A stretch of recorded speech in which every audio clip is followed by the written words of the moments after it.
এই শালের বউকে তেলি পালিয়েছি রে বড় আমি। কে কে ভাই তুমি? ও ভাই একটা কথা শুনে এদিকে। কি বলো?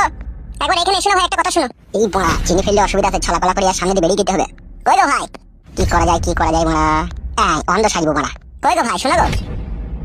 হ্যাঁ কে বলো? একবার এদিকে এসো। ওইদিকে রাস্তা আছে? অন্ধ নাকি? হ্যাঁ এটাই তো রাস্তা, এদিকে এসো। হ্যাঁ যাই। তুমি কত দূরে গো? এই তো তোমার সামনে। হ্যাঁ বলো, কি শুনছি?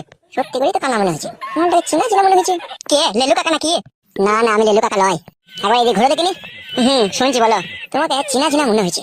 হ্যাঁ আমাকে সবাই চিনে, কিন্তু আমি কাউকে চিনতে পারি না। তুমি কি অন্ধ? হ্যাঁ মায়ের পেট থেকে। তোমার বাড়ি কোথা? এই তো এইরই লারানপুরে। আমার একটা বন্ধু ছিল লারানপুরে, কি যেন নাম। কাকা কি বলবে বলো, নাহলে মাছের মাথা কোনো গন্ধ হয়ে যাবে, বাড়ি যাবো যে। দূর মা, আমি তোমার বয়সেরই, কাকা বলছো কেন ভাই বলো? চোখে দেখতে পাই না কার কতটা বয়স, ওইটাই তো বুঝতে পারি না আমি। এই তো গত দুদিন আগে আব্বাকে বন্ধু ভেবে বিড়ি চেয়ে ফেলেছিলাম। সে কি মারলো চটির আংটাই করে। আমি তো দেখতে পাইনি না কিসে করে মেরেছে। চটির সাথে তো চটিও থাকে, আংটাও লাগানো থাকে। কোন দিকে মেরেছে, কোন আংটার দিকে মেরেছে, কোন ওইদিকে মেরেছে, সেটা দেখতে পাইনি। বিয়ে শাদী করেছিলে কি তুমি? বাড়া ফুটে চিনতে পাইবো আমি? তুমি কি করে জানলা ফুটে থাকে মেয়েদের? আমাদের টিনের ঘর তো, আমাদের ধ্বজার পেছনে একটা বৌদি মুখে ছচ্ছা করে রাজ হয়, তখন আমি বুঝতে পারি যে ফুটে দিয়ে মাল বেরিয়েছে। কানাকে দেখে একবার জিজ্ঞেস করে দেখি আমার বইয়ের খবর দিতে পারে নাকি। ও কি বলো ভাই, আমাকে বাড়ি যেতে হবে। বলছি এই লারানপুরে আমার একটা বন্ধু আছে, বুঝতে পেরেছো তো? ফটকে বলে নাম, তাকে চিনো নাকি? তোমার মতনই দেখতেছে। তুমি বড় পাগলা চোদা নাকি? ফটকি তো আমারও নাম, আমি নিজেকেই তো চিনতে পারি না আমি কেমন দেখতে। তারপর ফটকি কে আছে, তাকে আবার কি করে চিনবো আমি? তাও তো বটে বড়া। কি বলো তো কথা বলার সময় আমাকে বাড়ি যেতে হবে। বলছে এই গ্রামে কেউ নতুন বিয়ে শাদী করে এনেছিল কি, বিয়ালা মেয়েকে? কি শুনতে পেলাম না, আগে বলো। বলছে এই গ্রামে কেউ বিয়ালা মেয়েকে বিয়ে শাদী করে এনেছে। কই বিয়ে শাদী হলে তো গান বাজানো শুনতে পেলাম, এখন তো এই গ্রামে কারো বিয়ে হয়নি তো। দূর বাড়া। বলছে বিয়ালা মেয়েকে কেউ বিয়ে করে এনেছে। বিয়ালা মেয়েকে তখন সবাই বিয়ে করছে, কোন কে করেছে সেটাই তো জানি না আমি। বড়া বলছি একা, তুমি বুঝছো বুঝি বলো, তবে তো বুঝবো। বলছি তোমাদের গ্রামের কোনো ছেলে কোনো বিয়ালা মেয়েকে বিয়ে করেছে? না সেরকম তো কই খবর আমার কানে কোনো পর্যন্ত এলো না তো। একটা কথা বলবো ভাই তোমাকে? হ্যাঁ বলো। বলছি দুদিন হইলো আমি কিছু খাইনি, তোমাদের বাড়ি লেগে চারটে ভাত দেবো ভাই আমাকে।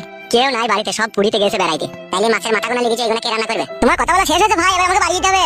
রাতে গেলে আমি যেতে পারবো না। তাহলে তুমি তোমার বাড়ি আমাকে নিয়ে যাবো না? আমি অন্ধ মানুষ, কোথায় থাকি কি করি না করি আমার সাথে কি করবে তুমি? বেশ ঠিক আছে, যদি না নিয়ে যাও আর কি করার আছে। কি ব্যাপার মনে হইলো তাকালাম, মনে হইলো একবার।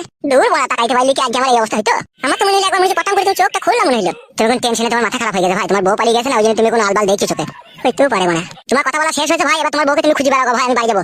এই বিপদের সময় কেউ সাথ দিচ্ছে না গো, সবাই পর ভাবছে গো। যে তোমার নিজের বউ সেই তো তোমাকে পর ভেবে অন্য ছেলের সাথে পালিয়ে গেছে, তাহলে কে তোমাকে আপন ভাববে? তোমার মধ্যে নিশ্চয়ই কোনো জিনিসের কমতি আছে, ওই জন্য তোমার বউ পালিয়ে গেছে। কি বলছো ভাই তুমি এসব? দুবাই আমার হলুদ মরিচের ব্যবসা, প্রত্যেক মাসে 50 থেকে 60 হাজার টাকা ইনকাম। উঁচু পাল্লা 3 কামরা কর্কেটের বাড়ি, আমার সব পাকা ছান করা।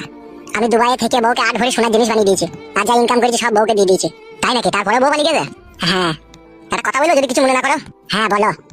আমার মন বলছে ঠিকঠাক ভাবে তলাশ হয়, তুমি দুধ মারতে পারোনি। কি মারতে পারিনি? বলবো, শুনতে পাওনি?